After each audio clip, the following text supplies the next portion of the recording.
Apocalipse, capítulo 12, do verso 1 ao verso 6.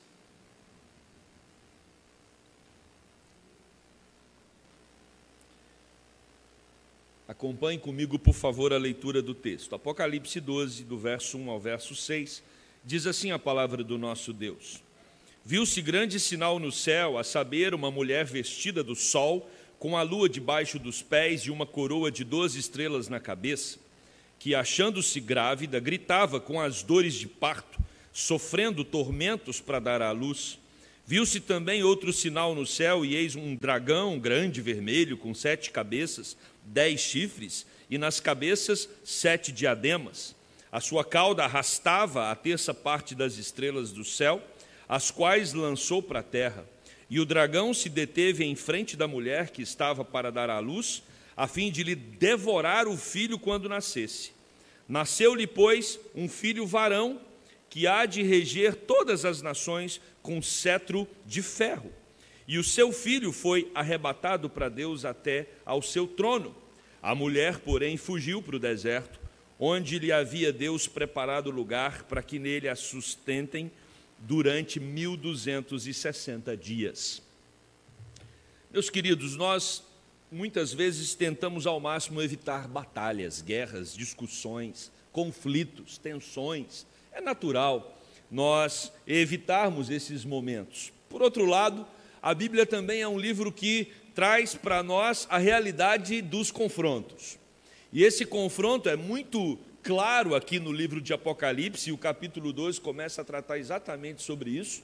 Apesar de nós, alguns mais, outros menos, parece que tem gente que tem prazer no confronto, gosta de uma briga, né, gosta de estar sempre armado, é bélico, mas outras pessoas não, né? São pessoas que, em vez de partir para o confronto, elas acabam internalizando aquela tensão que viveu em um determinado momento, não exigiu seus direitos, não polemizou uma situação, ela simplesmente vai guardando, e talvez isso, conforme alguns dizem, pode até ser pior, porque vai fermentando dentro dela, né, e trazendo também algumas distorções, alguns distúrbios internos nos seus organismos, e pode até ficar doente, extravasar, brigar. Às vezes é necessário, às vezes faz bem, mas nós precisamos entender que o nosso desafio não é brigar por brigar, é saber quais são os verdadeiros confrontos que nós temos na vida. E a Bíblia vai dizer que nós somos um povo de guerra, nós somos um povo que precisa ir para a batalha, nós somos um povo que deve estar sempre atento, porque estamos num campo minado chamado terra. Mas a Bíblia também vai dizer que a nossa luta não é contra carne nem sangue, mas contra principados, potestades, dominadores deste mundo tenebroso. Ou seja, o maior conflito que nós temos, ele não é físico. O maior conflito que nós temos não é com as relações que estabelecemos ao longo da nossa vida. O maior conflito não está dentro de casa, às vezes na relação com os filhos, na relação com os pais, na relação do cônjuge, ou no trabalho. O nosso maior conflito, ele é espiritual, e ele acontece dentro do nosso próprio coração. O apóstolo Paulo também vai falar que a nossa carne milita contra o espírito milita contra a carne, ou seja, existe um campo de guerra dentro de nós mesmos, e esse campo, ele tem uma dimensão cósmica que é apresentada nesse texto.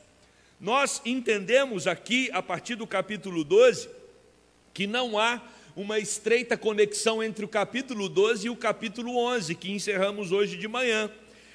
Alguns comentaristas vão dizer que esse livro está dividido basicamente em duas partes. A primeira parte, a Igreja de Cristo, que é perseguida no mundo, vai do capítulo 1 ao 11 de Apocalipse, e agora nós inauguramos a segunda parte do livro, que vai do capítulo 12 ao 22, que é Cristo com sua igreja sendo perseguidos por Satanás. Então a primeira parte é o confronto da igreja de Cristo com o mundo, uma igreja perseguida. Agora não, agora a batalha é outra, a batalha é do confronto entre Satanás com Cristo e sua igreja.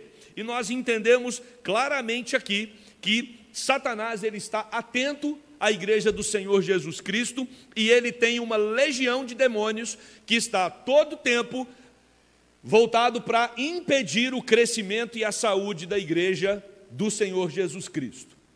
Isso precisa estar sempre pairando em nossas mentes e corações. Às vezes, como bons presbiterianos, ou como presbiterianos apenas, nós corremos o risco de achar que batalha espiritual é um tema restrito ao ambiente pentecostal e neopentecostal. Às vezes nós corremos o risco de achar que, para nós, demônios essa legião do mal não nos afeta tanto. Assim, os demônios têm mais com o que se preocupar lá fora. Lê do engano, porque os demônios não estão preocupados com o que acontece lá fora. Na verdade, eles têm uma estratégia, eles têm uma tarefa árdua, e eles estão compenetrados nela, que é afetar a igreja, impedir o avanço dessa igreja e tornar essa igreja despotencializada na missão que Deus deu para ela. Isso não começou agora, isso está desde o Éden. Quando Satanás, ele tenta os nossos primeiros pais, e ali o mal entra no mundo e começa a causar uma disfunção em toda a criação. Não é apenas o homem que é afetado pelo pecado, a criação é afetada também. Lemos em Romanos 8 que a natureza está gemendo, esperando a redenção. Existe uma disfunção global, e o ser humano, com o seu pecado, é capaz de potencializar essa disfunção da natureza. Nós, como cristãos, somos responsáveis pelo cuidado da natureza.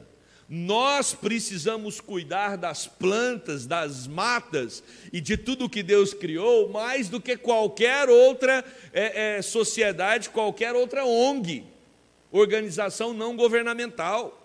Nós somos os vice-regentes da criação. A nós foi dado o dever de cuidar de tudo aquilo que Deus criou.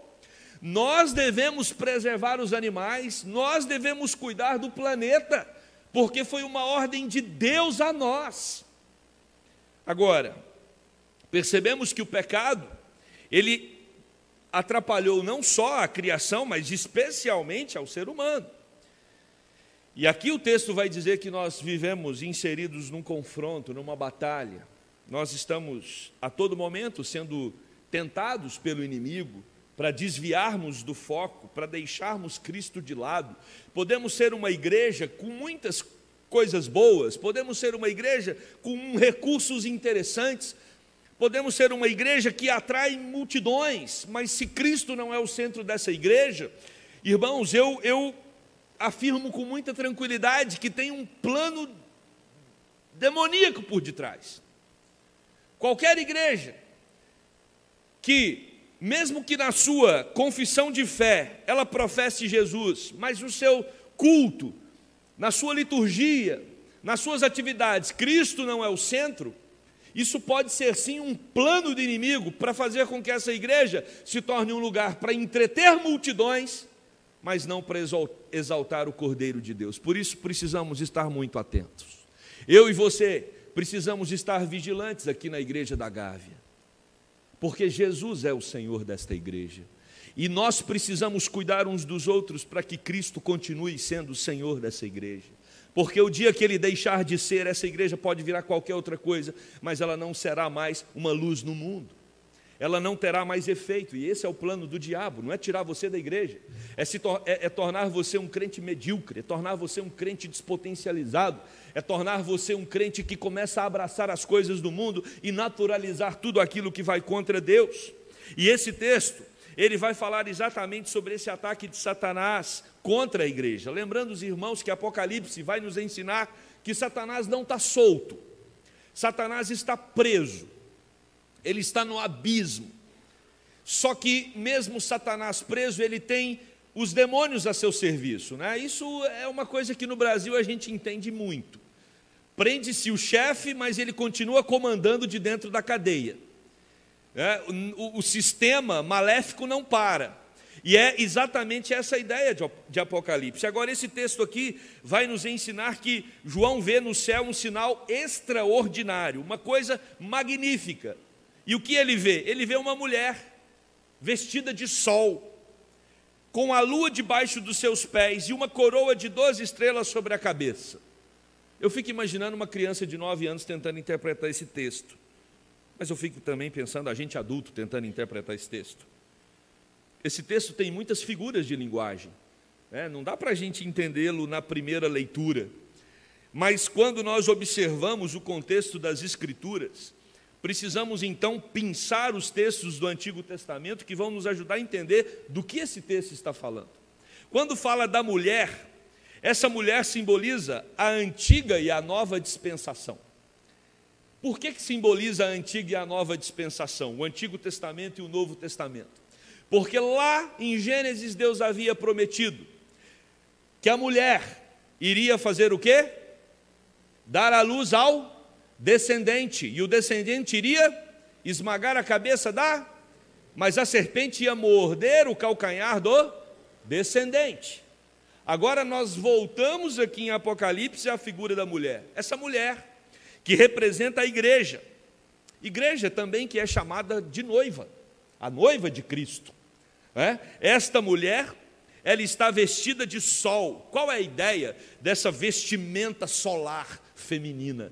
A ideia é que a igreja do Senhor Jesus, a verdadeira igreja, a igreja invisível, ela tem a luz de Cristo nela, a verdadeira luz, a luz gloriosa. Lembrando que a igreja invisível não é a igreja visível.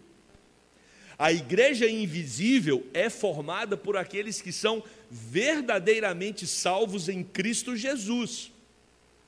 Nós não podemos afirmar que todos os membros da igreja visível, por exemplo, da igreja da Gávea, nós temos ali agora, na nossa eleição, um hall de membros. Esse hall de membros não é uma garantia de que todo nome que está ali vai para o céu. O hall de membros é a igreja visível. A igreja invisível, só Jesus sabe quem é. Só Jesus conhece os corações e sabe quem são aqueles que realmente entregaram as suas vidas e tiveram um encontro com Jesus Cristo.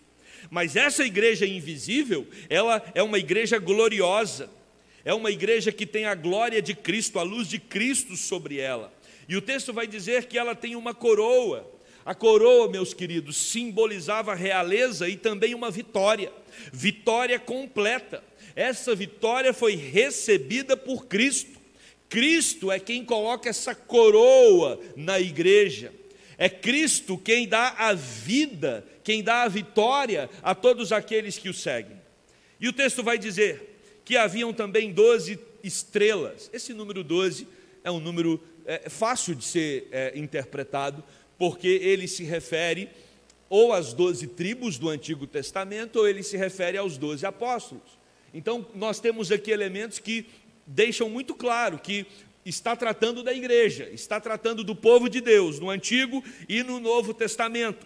Essa era uma mulher gloriosa, por isso ela irradia como o sol, o resplendor da glória do Senhor, ao ponto dessa glória atingir a lua, a luz que resplandece na lua. Lua aqui pode ser entendida como o mundo. O mundo percebe a luz que sai do sol. O versículo 2 continua na figura da mulher. Vai dizer que essa mulher estava grávida e ela gritava de dor, pois estava para dar à luz. O que significa isso, irmãos? Essa mulher, que é a igreja, estava grávida e gritava muito. E ela iria dar à luz. Quando nós pegamos a antiga dispensação, o Antigo Testamento, nós temos então o descendente da mulher, a mulher, o descendente da mulher que nasce por meio de um parto marcado por muita dor. Quem nasce de uma mulher? Quem é o descendente da mulher? Jesus Cristo. Então, essa mulher que gritava, que representa a igreja, e nós aqui podemos fazer sim um paralelo com Maria, que estava ali pronta para dar à luz a Jesus no meio de um parto complicado, numa manjedoura, né? Jesus não teve um tratamento especial quando chegou no mundo. Essa mulher, então, ela dá à luz àquele que viria em carne, Jesus Cristo, Filho de Deus. Este versículo, meus queridos, é uma reflexão de todo o período veterotestamentário. O Velho Testamento é como se essa mulher estivesse vivendo uma dor constante até o nascimento daquele que viria. A expectativa do nascimento, toda grávida tem uma expectativa da chegada do seu filho. É um processo, pelo que elas contam, né? É um processo difícil. Existem ali altos e baixos, todo o organismo feminino está envolvido nesse processo, porque, na verdade, uma nova vida está sendo gerada, e um dos pontos, né, delicados do processo todo é exatamente o parto, porque ele envolve uma dor tremenda. E aqui o texto, então, está falando da expectativa do Antigo Testamento para a vinda do Messias e a chegada desse Messias, desse Salvador, que vem para trazer a vida a todo aquele que crê no nome de Cristo. E o nascimento de Jesus, meus amados, é a causa central do conflito de Satanás com a igreja. Satanás não tem Deus como arquirrival. Eu vou repetir. Satanás não tem Deus como inimigo, porque Satanás sabe que com Deus ele não pode. Mas Satanás sabe como afetar Deus quando ele mexe com a igreja, porque a igreja é o objeto de amor de Deus. Então, Satanás, ele tem uma estratégia muito clara. Ele sabe que o Messias é aquele que vai trazer redenção. Então ele sabe que o nascimento de Jesus é que vai causar o grande conflito dele com o próprio Deus. E é por isso que Satanás, então, e nós, ao lermos os evangelhos, percebemos, ele procura usar de todos os recursos para atrapalhar o ministério de Jesus, para complicar o ministério de Jesus, e ele é até usado, irmãos, para fazer com que Jesus termine numa cruz. Quando Judas, ele entrega Jesus, ele traz Jesus, existe ali todo um processo diabólico por trás, é o próprio Deus usando Satanás para que Satanás concretizasse o plano divino da morte de Jesus. Quando Pedro fala que Jesus, em hipótese alguma, iria morrer na cruz, o que Jesus diz para Pedro? Arreda-te, Satanás, porque somente Satanás tem interesse em impedir que Jesus Cristo morresse na cruz. Mas uma vez que ele percebeu que ele não poderia impedir o plano, ele vem com uma segunda estratégia. Qual era? Desacreditar as pessoas de que Jesus Cristo havia ressuscitado dentre os mortos. Então, meus irmãos, a cruz de Cristo, a morte de Jesus, o nascimento, a morte e a ressurreição de Cristo são os elementos centrais em que Satanás procura tornar isso uma inverdade. Ele sabe que essa é a mensagem que transforma a vida do indivíduo. Essa é a mensagem que traz luz àquele que vive nas trevas. Ele sabe que essa é a mensagem que dá vida para aqueles que estão mortos. E ele quer, a todo custo, impedir que essa mensagem chegue nos ouvidos de tantos que estão espalhados pelo mundo. E aí, meus amados, o versículo de número 3, João vai dizer que apareceu no céu um outro sinal. É o próprio diabo, um enorme dragão vermelho, com 7 cabeças e 10 chifres. Ele tem sobre as cabeças 7 coroas. Surge no céu esse enorme dragão. A sua cor é vermelha, ardente. Pirros é a palavra, é cor da guerra. Ele vem para guerrear, ele vem com a faca nos dentes, ele vem para atacar de maneira voraz todo aquele que segue a Jesus Cristo. E a igreja primitiva sabe que ela está enfrentando essa oposição veemente do inimigo. O texto vai dizer que ele tem, esse dragão tem 7 cabeças, o número 7, completude. O texto também diz que ele tem 10 chifres. 10, qual é o número? Plenitude. O que significa o 7, completude, e o 10, plenitude? Satanás vem extremamente focado, engajado para impedir o progresso da igreja, destruir qualquer plano de evangelização e de progresso das boas novas de salvação. Ele é o príncipe desse mundo. João capítulo 12, versículo 31 nos mostra isso. O dragão, irmãos, é quem domina o mundo. Os seus governos, seus impérios globais, as ideias filosóficas e ideológicas. Ele é que promove discursos bonitos, sedutores, encantadores, que impedem as pessoas de acessar a verdade divina. E ele está a todo momento trabalhando de maneira concentrada, com todo o empenho, para fazer com que esta igreja do Senhor Jesus Cristo se sinta a cada dia mais enfraquecida. E aí, meus irmãos, quando nós observamos o mundo, a gente começa a entender do que o texto está falando. Nós vivemos uma época, e temos repetido isso aqui, se você vai para muitos países aí, você percebe um crescimento avassalador do islamismo. Você tem na Europa uma descrença completa no Senhor. A cada dia mais as pessoas estão dando as costas para Deus. E olha, nós estamos falando de ateísmo, de agnosticismo. Nós não estamos falando nem de outra religião. As pessoas não querem saber de religião. Quando nós olhamos para o nosso país, nós percebemos que existe um crescimento da igreja evangélica e o país tem sido abençoado por esse crescimento. Mas também é verdade que existe muita confusão dentro das igrejas evangélicas aqui no Brasil. Pessoas que começam a pregar um outro evangelho, como Paulo fala aos Gálatas, um evangelho que não tem absolutamente nada a ver com a mensagem de Cristo. E aí nós percebemos que o Brasil ele se torna um ambiente heterogêneo na sua espiritualidade cristã, protestante.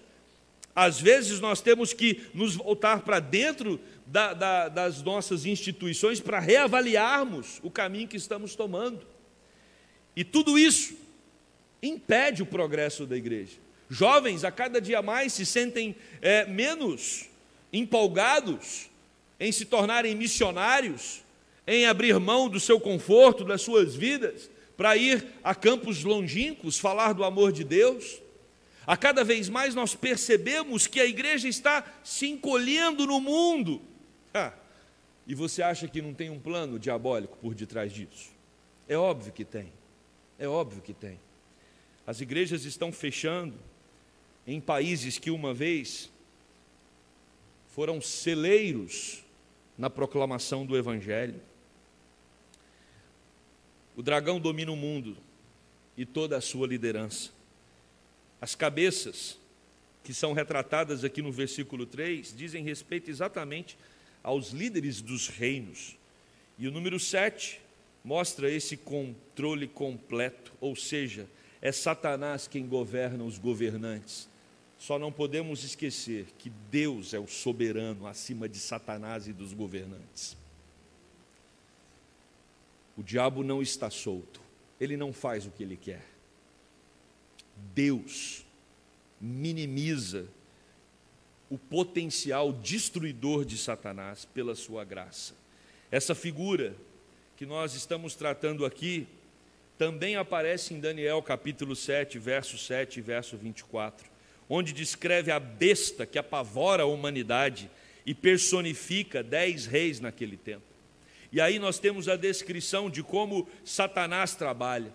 O texto vai dizer que a sua cauda arrastou consigo 1/3 das estrelas do céu. Provavelmente isso aqui é uma referência a 1/3 dos anjos que deixaram de adorar a Deus e seguiram o diabo e foram expulsos dos céus. O dragão sempre esteve diante do povo de Deus para causar-lhe morte. O objetivo do diabo é causar a morte. Quando ele tentou os nossos primeiros pais, ele tentou porque ele sabia que se os nossos primeiros pais comessem daquele fruto, eles iriam morrer. Então o diabo, ele sempre tem uma meta final. A meta final dele é, se Deus é vida, ele vai propagar a morte. Se Deus é luz, ele vai tentar espalhar as trevas, o medo e o terror no mundo. Essa é a realidade. E o que nós percebemos é que desde o Jardim do Éden, quando observamos toda a Escritura, nós percebemos que o reino de morte está entre nós. Caim matou o seu irmão Abel. Faraó mandou afogar as crianças no Egito. Ramã tentou aniquilar o povo hebreu que vivia na Pérsia. No Novo Testamento, Herodes, o Grande, matou as criancinhas de Belém. A própria morte de Cristo. Tudo isso revela que esse mundo é marcado pela morte. Meus irmãos, hoje, domingo, dia 16 de julho, milhares de pessoas morreram no mundo, assassinadas. A morte está aí, espalhada. E nós sabemos que Ele é o príncipe da morte. O progresso da igreja ocorre por meio de sangue e de sofrimento. Tem pastores, missionários, igrejas sofrendo neste momento, sendo perseguidos em todo o mundo por causa do Evangelho. O ataque de Satanás, então, contra a mulher continua e vai continuar até a volta de Cristo. Hoje de manhã nós falamos sobre a visão que João tem do futuro, o reino que chegou. Mas é uma visão que João tem na 7ª trombeta. Agora o texto traz uma realidade. Enquanto esse tempo não chega, enquanto nós estamos presos ao Cronos, nós temos um inimigo voraz, faminto, desejoso em despotencializar a igreja.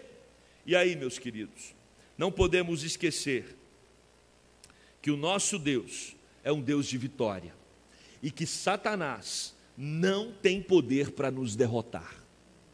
Maior é o que está em nós do que o que está no mundo. Nós precisamos estar com os nossos corações fincados na verdade bíblica. Temos um inimigo, sim. Ele usa pessoas para nos desestabilizar. Ele usa sistemas, ele usa ideologias, ele usa a força política, ele usa os diversos núcleos da sociedade, muitas vezes, para fazer com que nós nos sintamos derrotados, entristecidos, abatidos. Mas quando nós olhamos para as promessas de Deus, para a vitória do Senhor, quando nós olhamos para aquilo que a Bíblia promete para nós então renovamos as nossas forças e somos alimentados pelo poder do Espírito e continuamos avançando a cada dia mais como igreja dele. Nós não vamos recuar. Nós, como igreja do Senhor Jesus, precisamos mirar no alvo, que é Cristo, e continuar fazendo a obra com toda persistência, com todo amor e com todo ardor. E aí, meus queridos, o versículo 5 vai dizer que ela, a mulher, deu à luz um filho, um homem, que governará todas as nações com cetro de ferro. Seu filho foi arrebatado para junto de Deus e de seu trono. A antiga dispensação deu à luz a Jesus. O Antigo Testamento dá à luz a Jesus, ou seja, o filho da mulher nasceu. E esse filho governa com poder. Jesus Cristo é poderoso. E aí, eu pergunto para você, ele veio à terra, ele se encarnou, ele morreu numa cruz, para quê? Para vencer a morte. Satanás não tem poder sobre nós. Ele pode até tirar a nossa vida aqui na terra, como ele tirou de tantos que seguiram a Jesus ao longo da história, mas ele não é capaz de tirar de nós a vida eterna. A morte não tem mais domínio sobre aqueles que creem no nome do Senhor Jesus Cristo. Jesus venceu a morte, ele é o primogênito das primícias. Ele foi arrebatado para junto de Deus e seu trono. Esse é o colapso do diabo. O diabo sabe que ele é um derrotado. E ele está me ouvindo agora. E ele sabe que ele é um derrotado. E esses demônios que trabalham para ele, tudo são frustrados, porque trabalham para um derrotado. E nós não podemos ter medo do diabo. Nós não podemos temer o seu ataque, mas nós temos sim que firmar os nossos passos em Jesus Cristo, alimentar da sua palavra, ter uma vida de oração, e seremos cheios do poder do Espírito para continuar proclamando a verdade de Jesus Cristo em nossa era, em nosso tempo. Meus queridos, Jesus venceu a morte, Ele foi arrebatado, e Ele está junto de Deus, Ele está no seu trono. E aí o texto vai falar no versículo 6 sobre o que aconteceu com a igreja. A mulher, ela fugiu para o deserto, para um lugar que lhe havia sido preparado por Deus, para que ali sustentassem durante 1260 dias. Precisamos entender esse versículo. A igreja, depois que Cristo é assunto aos céus, depois que o Filho de Deus vem ao mundo, ressuscita, e agora está assentado no trono, essa igreja agora se espalha. E ela precisa fugir pelo deserto ali, a igreja primitiva, fugia de um lado para o outro. Por quê? Porque o deserto, e a ideia aqui é exatamente demonstrar isso, deserto é um lugar de dependência física e espiritual. Não tem o que você plantar no deserto, não vai dar. Se você plantar um pé de maçã, não vai crescer. Se você plantar arroz, não vai dar arroz, porque o deserto não produz. É um deserto normal, só de areia. Mas é Deus quem manda do céu a comida. É Deus quem faz brotar a água da pedra. Deserto é lugar que a igreja aprende a depender completamente do Senhor.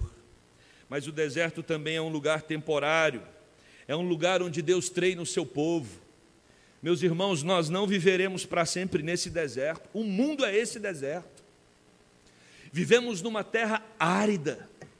Às vezes sentimos sede, às vezes sentimos fome nesse lugar, e aí então nós clamamos a Deus e Deus supre as nossas necessidades espirituais, físicas, para que a gente consiga atravessar esse período difícil que ainda estamos inseridos nele. E essa é a ideia do número 1260. Esse número aqui é interessante, porque ele é um símbolo, de acordo com os comentaristas, do tempo atual.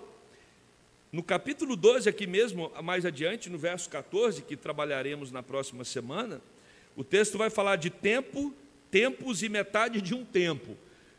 E aí os comentaristas vão dizer que a ideia de 1260 dias é exatamente isso, refere-se a 3 anos e meio, que é o tempo, tempos e metade de um tempo. Agora, é claro, gente, isso é uma tentativa de interpretação, fica tranquilo. Pode ser que a gente descubra no céu que seja outra coisa que significa isso. Mas a ideia é essa, é o período em que nós estamos vivendo aqui na terra.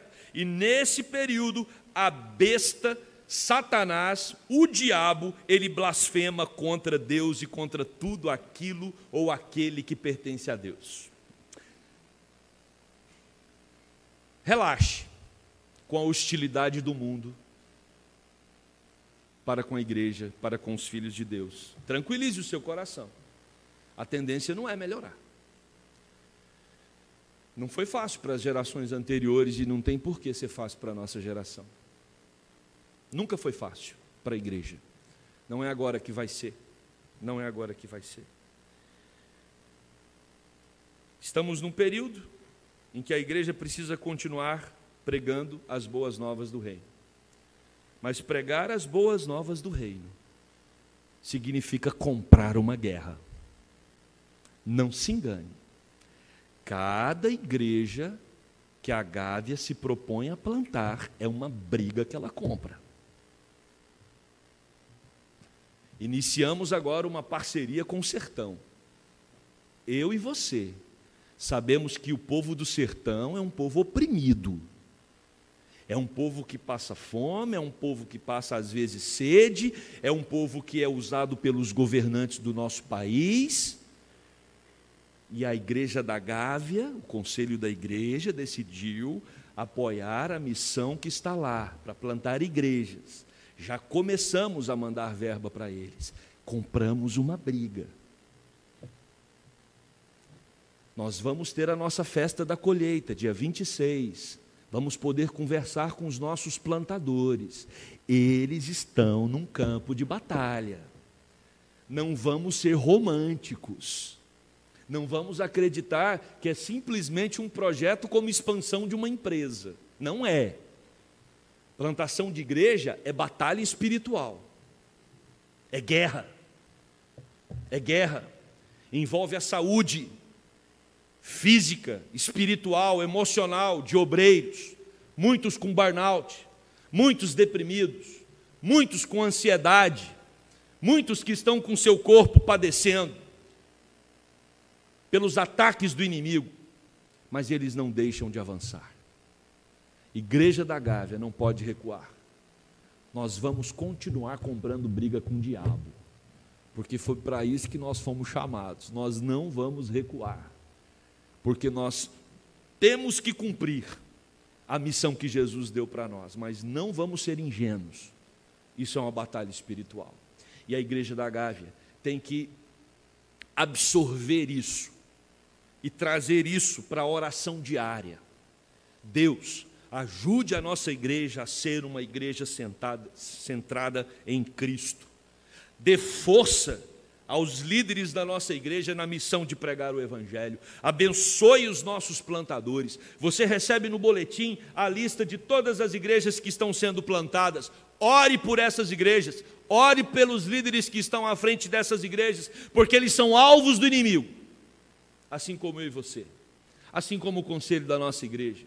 Assim como a liderança da nossa igreja. Precisamos estar atentos, porque temos um serviço. E nada pode nos impedir de cumprir esse serviço e essa missão, que é a proclamação das boas novas do Evangelho. Que Deus nos capacite espiritualmente para essa missão. Amém? Vamos orar. Querido Deus, obrigado porque o livro de Apocalipse nos desperta para um fato. Temos um inimigo, um dragão vermelho, voraz, que o apóstolo Pedro vai dizer que é como um leão que vive ao nosso redor, o tempo todo desejoso para nos devorar. Oh Deus, tenha misericórdia da Igreja da Gávea, Senhor, venha com seus anjos, nos proteja, nos guarde, ó Pai. Nós queremos continuar sendo uma igreja focada na missão, na glória do Teu nome, na plantação de novas igrejas. Queremos, Deus, somar a tantas outras igrejas que estão abençoando o sertão do nosso país com as boas novas do Evangelho. Oh Deus, usa-nos, Senhor, tire de nós a timidez, tire de nós o acanhamento, que possamos ser ousados, Pai, para aquilo que o Senhor nos chamou, que é o anúncio da salvação. Sabemos que Satanás, sabemos que o inimigo quer impedir que a luz do Senhor resplandeça sobre a terra. Sabemos, Deus, que o inimigo quer impedir que nós vivamos o Evangelho conforme a Tua palavra nos instrui, mas nos dê, Deus, do poder do Teu Espírito, nos dê força, nos capacite, ó Senhor, para vivermos segundo o Teu coração. Precisamos continuar, Deus, uma igreja como uma igreja unida, uma igreja centrada, uma igreja equilibrada, uma igreja que busca sempre a exaltação de Cristo e a obediência a Ele sobre todas as coisas, Pai. É isso que nós te pedimos, Deus, até o glorioso dia em que o Senhor vai retornar, em que nos encontraremos com Teu Filho nas nuvens, que o Senhor nos preserve, que o Senhor nos guarde, que o Senhor nos sustente. Nós oramos assim no nome de Jesus. Amém e amém.